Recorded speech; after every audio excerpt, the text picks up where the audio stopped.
광염계에서 각자의 영혼은 처음으로 영원한 생명으로서의 자기 존재의 의의를 자각하기 시작. 하나의 스피릿에 의해 부양되고 있는 같은 계통의 유혼들의 정신적 생활에 통달해 가게 된다. 광명계에서는 각자의 영혼은 그 유혼들의 지적 생활에 통달하게 되고 동료의 전전세를 지적으로 이해하게 된다. 동시에 물적 천체 위에 생활하고 있는 유혼의 정신적 생활에도 통달한다. 초월계는 본령 그리고 본령의 불령인 유혼 모두가 융합일체가 되어 우주의 대령인 신의 의지 속에 들어간다. 거기에는 과거, 현재, 미래의 구별이 없고 일체의 존재를 완전히 의식하게 된다. 그것이 참뜻의 실체이며 실상이다. 마이야스의 설명은 너무 간단하고 추상적이지만 이것은 어디까지나 사후세계의 도표와 같은 것이기 때문에 어쩔 수 없다. 마이야스도 순서를 따라 자세하게 설명해 간다. 그리고 드디어 유언의 경지에 도달하는 것이지만 이것은 이미 제3장에서 자세하게 소개하였기 때문에 생략하기로 한다. 이렇게 보면 인간이 얼마나 작은 존재인가를 통감하게 된다. 말을 한다면 지상생활은 우주학교의 겨우 유치원, 아니 보육원 정도의 것인지도 모른다. 그 정도의 인간이 하는 일이라면 좋은 일이든 나쁜 일이든 그 정도는 뻔하다. 아사노 아사무로 씨는 곧잘 인간은 적당이라는 게 제일 중요해라고 말했다고 하는데 이것은 스스로의 소인배임을 느낀 참 깨우침의 경지에 이른 인간의 입에서 비로소 나오는 말일 것이다. 아사노 씨는 또 그의 저서에서 인간성이 없는 인간은 필경 이 세상의 불구자라고 말하면서 무리한 금욕이나 고행으로 오관을 초월하고 혹은 억압하려고 하는 우를 경계하고 있다. 나 자신도 정신적으로 또 육체적으로 상당히 무리한 수련을 하려고 마음먹은 시절이 있었지만 그 끝에 깨우친 것은 결국 신은 인간에게는 오감을 갖고 생활하는 것이 적당하니까 오관을 준 것이므로 중요한 것은 절도를 지키는 일이다. 물론 사람 각자에게 지상생활의 목적과 사명이 있고 금욕이 그 사람에 있어서 귀중한 의미를 갖는 일이 있고 그것이 소위 업의 출현인 경우도 있을 것이다. 그러나 실버워치도 반복해서 말하고 있는 것이지만 사물에는 반드시 플러스 면과 마이너스 면이 있어서 금욕생활에 의해 얻는 것이 있는 반면 그것 때문에 잃지 않으면 안 되는 것이 반드시 있다. 그것을 다른 기회에 보충하지 않으면 안 된다. 이러한 금욕이라든가 행동, 계율이라는 것은 그 토대가 되는 영적 지식이 잘못되어 있으면 엉뚱한 데로 가버리는 위험성이 있다. 스피리추얼리즘의 진리에 비추어 보면 그런 경우가 적지 않다. 또 그것 때문에 몇천 년, 몇만 년이나 긴 세월에 걸쳐 스스로 만든 껍질 속에서 무의미하게 그러나 본인은 심각하게 살고 있는 영도 많이 있는 것이다. 그러한 기성 종교의 잘못된 교의에 대해서는 별도로 한 장을 만들어 검토할 예정이므로 여기서는 일단 덮어두고 마지막으로 실버버치에게 사후의 세계와 생활상 그리고 이 세상과의 관계 등에 대해 들어보기로 한다. 우리들이 사는 영의 세계를 잘 안다면 우리들이 이렇게 지상에 내려오도록 마음먹게 한 것은 당신들을 위한 마음 이외에 아무것도 없다는 것은 알게 될 것이다. 근사한 광명의 세계에서 어둡고 답답한 지상에 도대체 누가 기분이나 호기심으로 내려오겠는가? 당신들은 아직 영의 세계의 즐거움을 모른다. 육체의 감옥에서 해방되고 아픔도 괴로움도 없는 가고 싶다고 생각하면 어디든지 갈 수 있는 생각한 것이 곧 형체를 갖추어 눈앞에 나타나는 추구하고 싶은 일에 얼마든지 전념할 수 있는 돈 걱정이 없는 이러한 세상은 지상 생활에서는 비유할 만한 것이 없다. 그 즐거움을 당신들은 알 수 없다. 육체에 묻혀있는 자는 아름다움의 참모습을 볼 수 없다. 영의 세계의 광경, 경치, 수목, 새들, 시냇물, 산, 꽃 등 이러한 것들이 얼마나 아름다운지 당신들은 알 수 없다. 그리고 더욱이 당신들은 죽음을 무서워한다. 인간에게 있어서 죽음은 공포 중에서도 가장 큰 공포이다. 하지만 인간은 죽어서야 비로소 참으로 사는 것이다. 당신들은 자신은 훌륭하게 살고 있는 것으로 여기고 있으나 내가 보기에는 반쯤은 죽어 있는 것과 같다. 영적인 진실에 있어서는 사자도 같다. 과연 작은 생명의 불빛이 조잡한 육체 속에서 비치고는 있지만 영적인 것에는 전혀 반응을 나타내지 않는다. 그러나 느리기는 하지만 성장은 하고 있다. 영적인 에너지가 물질계에 조금씩 세력을 뻗어 가고 있다. 영적인 빛이 넓혀지면 당연히 어둠은 물러간다. 영의 세계는 인간의 언어로는 표현할 길이 없다. 비교할 만한 것을 지상에서는 찾을 수 없는 것이다. 당신들이 죽었다고 해서 없애려고 하는 사람 쪽이 실은 생명의 실상에 대해서는 훨씬 많은 것을 알고 있다. 이 세계에 와서 예술가는 지상에서 찾으려던 꿈을 하나하나 실현시킬 수가 있다. 천부의 자질을 마음대로 발휘할 수가 있다. 지상의 억압에서 깨끗이 해방되어 천부의 재능이 남을 위하여 사용하게끔 되는 것이다. 인스피레이션 등의 거창한 용어를 쓰지 않아도 마음먹은 일이 바로 영의 말이고 그것이 정광석화처럼 표현되는 것이다. 돈에 대한 걱정이 없다. 생존 경쟁이라는 것이 없다. 약자가 당하는 일도 없다.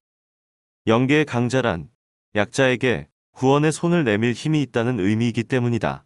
실업이라는 것도 없다. 가난이라는 것도 없다. 이기주의도 없다. 종파도 없다. 경전도 없다. 있는 것은 신의 섭리뿐이다. 그것이 전부이다. 지구에 가까워짐에 따라 영이 생각하는 일이 표현되지 않게 된다. 솔직히 말해서 나는 지상에 오는 것이 싫다. 그럼에도 이렇게 온 것은 약속했기 때문이고 지상의 계몽을 위해 조금이나마 도와주고 싶다는 마음이 있기 때문이다. 그리고 그것을 지원해주는 당신들이 나에게 주는 사모하는 생각이 그래도 위안이 되고 있다. 죽는다는 것은 결코 비극이 아니다. 지금 이 지상에 살고 있는 것이 오히려 비극이다. 신의 정원이 이기주의와 탐욕이라는 이름의 잡초로 말미암아 발을 들여놓을 틈도 없게 된 상태야말로 비극이다. 죽는다는 것은 육체라는 감옥에 갇혀있던 영이 자유로워진다는 것을 말한다. 괴로움에서 풀려나 영본래의 모습으로 돌아가는 것이 과연 비극이겠는가? 천상의 색채를 보고 말로 설명할 수 없는 천상의 음악을 들을 수 있게 되는 것이 비극이겠는가? 아픔을 모르는 신체로 세계를 뛰어다니고 영의 세계의 아름다움을 만끽할 수 있게 되는 것을 당신들은 비극이라고 부른다. 지상의 어떠한 천재적 화가라고 해도 영의 세계의 아름다움의 일단도 지상의 화구로는 표현할 수 없을 것이다.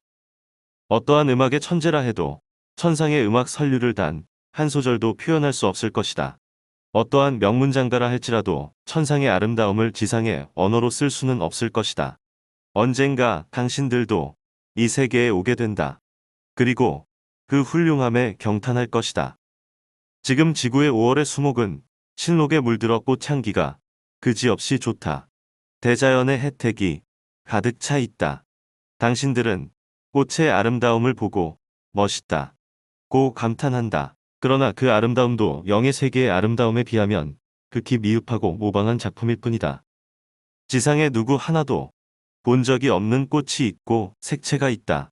그 외에 새도 있고 식물도 있으며 시냇물도 있고 산도 있지만 어느 하나라도 지상의 그것과는 비교가 안 될 만큼 아름답다. 멀지 않아 당신들도 그 아름다움을 담뿍 맛볼 수 있는 날이 온다. 그때 당신은 소위 유령이 되어 있는 셈인데 그 유령이 된 때야말로 진정한 뜻으로 살아있는 것이다. 실은 지금도 당신들은 매일 밤 영의 세계를 찾고 있는 것이다. 다만 생각해 내지 못할 뿐이다. 그것은 죽어서 여기에 왔을 때를 위한 준비인 것이다. 그렇게 준비 없이 벼랑간에 오면 충격을 받기 때문이다. 와 보면 한 번 온 적이 있다는 것을 생각해낸다. 육체의 속박에서 해방되면 수명 중에 보아오던 것을 모든 의식으로서 볼 수가 있다. 그때 모든 기억이 되살아난다. 죽어서 낮은 궤로 간 사람은 어떤 상태일까? 지금 말씀대로 역시 수면 중에 찾아갔던 그곳을 생각해내는 것인가? 그리고 그것이 그 사람 나름대로 보탬이 되는 것인가? 낮은 세계에 갈 만한 사람은 역시 수면 중에 그 낮은 궤를 찾은 적이 있다. 그러나 그때의 체험은 사후의 자각을 얻는 데는 도움이 되지 않는다. 왜냐하면 그러한 사람이 눈뜨는 궤는 지상과 극히 닮았기 때문이다. 사후의 세계는 낮은 곳일수록 지상과 닮았다. 바이브레이션이 거칠기 때문이다. 높아질수록 바이브레이션은 섬세하다. 아침에 눈 뜨고 나서 수면 중에 있었던 영계에서의 체험을 생각해내는 일이 있는가? 수면 중 당신은 육체로부터 빠져나가 있기 때문에 당연히 뇌에서 떠나 있다. 뇌는 당신을 물질계에 묶어두는 사슬과 같은 것이다. 사슬에서 해방된 당신은 영격의 발달 정도에 상응한 여러 가지 진동의 세계에서 체험을 한다. 그 시점에서는 말끔히 의식하고 행동하고 있지만 아침에 육체에 되돌아오면 이미 그 체험은 생각해낼 수 없다. 왜냐하면 뇌가 너무 작기 때문이다. 손은 대를 이길 수 없다. 무리를 하면 고장이 생긴다. 비유하면 작은 자루 속에 억지로 물건을 집어넣는 것과 같다. 자루에는 스스로의 용량이라는 것이 있다. 억지로 집어넣으면 들어가기는 들어가되 모양이 비틀어져 버린다. 그것과 같은 일이 뇌 속에서 생기는 것이다. 그러나 영격이 어느 단계 이상으로 발달해가면 이야기는 다르다. 영계의 체험을 생각해낼 수 있게 뇌를 훈련하는 것이 가능해진다. 사실을 말하면 나는 여기에 계시는 여러분과 자주 수면 중에 만나고 있다. 나는 지상에 돌아가면 하나하나 생각해내야 해요. 라고 말해주지만 어쩐지 생각해내지 못하는 것 같다. 여러분, 한 사람 한 사람을 만나고 있는 것이다. 그리고 여기저기 영계를 안내해 주고 있다. 그러나 생각해내지 못해도 좋다. 결코 헛되게 되지는 않으니까. 죽어서 거기에 가고 나서 도움이 되는 것인가? 그렇다. 무엇 하나 헛되지 않다. 신의 법칙은 완벽하다. 긴 세월 동안 영계에서 살아온 우리들은 신의 법칙의 완벽함에 다만 놀랄 뿐이다. 신이 어디 있어 하고 말하는 지상 인간의 노래를 듣고 있으면 참으로 서글퍼진다. 무지한 인간일수록 자기의 우둔함을 드러내는 법이다. 수면 중의 일 때문에 영계에 가는 일이 있는가? 수면 중에 영계를 찾는 것은 사후의 준비가 유일한 목적인가? 일을 하기 위해 오는 사람도 개 중에는 있다. 그만한 능력을 지닌 사람이 있는 것이다. 그러나 대개는 사후의 준비 때문이다. 물질계에서 체험을 쌓은 뒤 영계에서 하지 않으면 안 될 일의 준비 때문에 수면 중에 여기저기 돌아다니게 된다. 그런 준비 없이 벼랑간 여기에 오게 되면 충격이 커서 회복에 많은 시간이 소요된다. 지상 시절에 영적 지식을 대충 알아두면 여기에 와서 덕을 본다고 말하는 것도 그런 것에 이유가 있는 셈이다. 상당히 긴 기간 동안 잠든 대로 있는 사람이 많다고 한다. 사전 지식이 있으면 곧 자각할 수가 있다. 마치 문을 열고 햇볕이 쪼이는 밖으로 나가는 것과 같은 것이다. 눈부신 광선에 바로 익숙해지느냐 못하느냐의 문제이다. 어둠 속에 있다가 빛을 보지 못한 사람은 익숙해지는데 꽤 시간이 걸린다. 지상에서의 체험도 여기에서의 체험도 무엇 하나 헛된 것은 없다. 그것을 가슴에 잘 간직해야 한다. 영적 지식 없이 타계한 자도 여기로부터의 생각이나 기도하는 염원이 닿을까? 사후의 눈뜸은 이해력이 삭튼 때이다. 영적 지식이 있으면 깨어나는 것도 훨씬 빠르다. 그런 뜻에서도 우리들은 무지와 오해 그리고 미신과 잘못된 교의와 신학을 없애는 일과 싸우지 않으면 안 된다. 그것들이 영계에서 깨어나는데 방해가 되기 때문이다. 그러한 장애물이 제거되지 않는 한 호는 조금씩 사후의 세계에 익숙해가는 길밖에 없다. 길고 긴 휴식이 필요하게 되는 것이다. 또 지상에 병원이 있는 것처럼 혼에게 깊은 상처를 입은 자를 여기에서 간호해 주지 않으면 안 된다. 반대로 남을 위해 일을 한 사람 타계에 있어서 애정과 기도를 받을 만한 사람은 그러한 선의의 파장을 받고 눈뜨는 일이 촉진된다. 사후의 생명을 믿지 않고 죽으면 그만이라고 생각하는 사람은 어떻게 되는가? 죽을래도 죽을 수 없는 것이니까 결국은 눈뜨고 나서 그 사실에 직면하는 수밖에 없다. 눈뜰 때까지 어느 정도의 시간이 걸리느냐는 것은 영격의 정도에 따라 다르다. 영격이 높으면 사후에 대한 지식이 없어도 사후의 세계에 빨리 순응한다. 그러한 사람, 즉 죽으면 그것으로 끝이라고 생각하고 있는 사람의 죽음에는 고통이 따르는가? 그것도 영격의 정도에 따라 차이가 있다. 일반적으로 말해 죽음에는 고통이 따르지 않는다. 대개는 무의식이기 때문이다. 죽을 때의 상태를 의식할 수 있는 것은 상당히 영격이 높은 사람에게 한정된다. 선인이 사후의 세계의 이야기를 듣고 믿지 않을 경우 사후에 그 일로 어떤 추궁을 받는가? 나는 그 선인이나 악인의 의미를 알 수 없으나 요는 그 사람이 살아온 인간의 처신, 즉 얼마만큼 남을 위해 살았느냐, 내부의 신성을 얼마만큼 발휘했느냐에 달려있다. 중요한 것은 그것뿐이다. 지식은 없는 것보다 있는 쪽이 좋다. 그러나 그 사람의 진가는 매일을 어떻게 살아왔느냐에 귀착한다. 사랑하는 사람과는 영계에서 재회하여 젊어지는 것인가? 예수 그리스도는 천국에서는 시집 간다든가 장가든다는 일은 없다 말하고 있는데 지상에서 사랑했던 남녀가 타계한 경우 만약 영격의 정도가 같다면 영계에서 다시 사랑하게 될 것이다. 죽음은 혼에 있어서는 보다 자유스러운 세기의 입구 같은 것이니까 두 사람의 결합은 지상에서보다 한층 더 강해진다. 그러나 두 남녀의 결혼이 혼의 결합이 아니고 육체의 결합에 지나지 않고 더욱이 양자에게 영격의 차이가 있을 때는 죽음과 함께 두 사람은 떨어져 간다. 각자의 계에 끌려가기 때문이다. 젊어지느냐고 질문했지만 영의 세계에서는 젊어진다든가 나이를 먹는다는 것은 없다. 성장, 진화, 발달이라는 형태로 나타난다. 말하자면 형체가 아니고 혼이 문제가 되는 것이다. 예수가 시집가고 장가드는 일은 없다고 한 것은 지상과 같은 육체상의 결혼을 말한 것이다.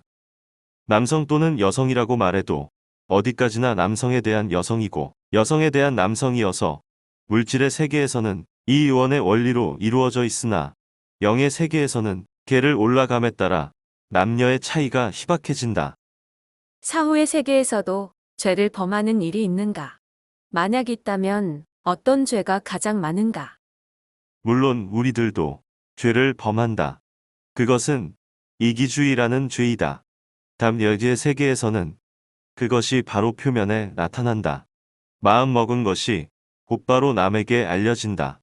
인과관계가 곧 알려진다. 따라서 추악한 마음을 품으면 그것이 그대로 전체의 용모에 나타나서 영격이 아래로 떨어지는 것을 알 수 있다. 그러한 죄를 지상의 언어로 설명하는 것은 매우 어렵고 앞서 말한 것처럼 이기주의라는 죄라고 부를 수밖에 달리 좋은 표현을 찾을 수 없다. 사후의 세계가 지구에 비하여 실감이 있고 훌륭한 지배자, 군주 또는 신이 지배하는 세계인 것은 알지만 이러한 것은 옛날부터 지상의 인간에게 계시되어 온 것이 아닌가. 영의 세계의 조직에 대해 계시를 받은 인간은 많이 있다. 다만 오해 없기를 바라는 것은 이곳 세계에는 지상에서 말하는 것과 같은 지배자는 없다. 영계의 지배자는 자연법칙 그것인 것이다. 또 지상과 같이 경계선에 의해 구분되어 있는 것은 아니다. 낮은 계에서 서서히 높은 계로 이어져 있고 그 사이에 단절은 없고 우주 전체가 하나로 융합되어 있다. 영격이 향상함에 따라 위로 상승해 간다. 지상에서 고독한 생활을 어쩔 수 없이 보낸 자는 사후에도 같은 생활을 보내는 것인가.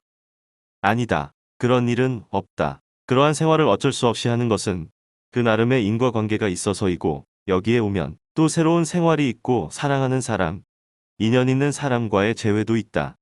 신의 섭리는 잘 되어 있다. 셰익스피어, 베토벤, 미켈란젤로 같은 역사상의 인물을 만날 수가 있는가.